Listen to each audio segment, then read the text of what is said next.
আমরা এখন মধ্যযুগে নাই, আমরা আধুনিক যুগে। হ্যাঁ, অবশ্যই ঠিক বলছেন, অবশ্যই আপনি ঠিক বলছেন। আমরা এখন মধ্যযুগে নাই, আমরা এখন আধুনিক যুগে আছি। তাই এই জন্য এই দর্শনকারীকে এইভাবে শাস্তি দেওয়াটা এটা খুবই দর্শনকারীর সাথে অন্যায় হবে।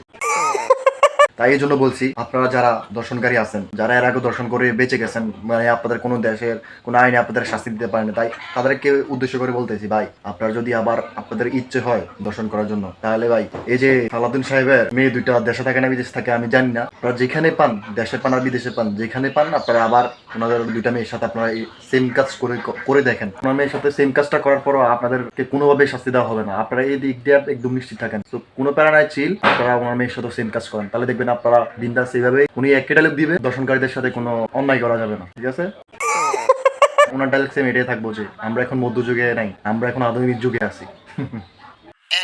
স্ক্রিনে যার ছবিটা দেখতেছেন, এই ছেলেটা একজন দর্শনকারীকে খুন করেছে। এই ছেলেটার বোনকে একজন দর্শন করছিল। আমাদের দেশের আইনগত ব্যবস্থা এতটাই স্ট্রং যে এই ছেলের বোনের দর্শনকারীকে কোনো শাস্তি দিতে পারে নাই। তো সে কি করবে? সে নিরুপায়, সে এবার রাগে ক্ষোভে তার বোনের দর্শনকারীকে সে নিজেই তার বাবার লাইসেন্স করা পিস্তল দিয়ে গুলি করে সেই দর্শনকারীকে হত্যা করেছে। এখন সেই আমাদের দেশের সেই প্রশাসন, সেই আইনগত ব্যবস্থা স্ট্রং হয়ে গেছে এই ছেলেটার জন্য। দর্শনকারীকে কেন খুন করা হয়েছে? দর্শনকারীর সাথে এটা অন্যায় করা হয়েছে না, কেন দর্শনকারীকে খুন করবে? আমাদের দেশের আইন ওর জন্য স্ট্রং হয়ে গেছে, ওর এখন শাস্তি দেওয়া হচ্ছে, ওরে গ্রেপ্তার করে ফেলছে। বাট ওর বোনের যখন দর্শন হচ্ছে, ওই দর্শনকারীকে কোনো আমাদের দেশের কোনো আইনগত ব্যবস্থাই নিতে পারে নাই, কোনো কিছুই করে না, দর্শন বিন্দাস ঘুরে বেড়াচ্ছে।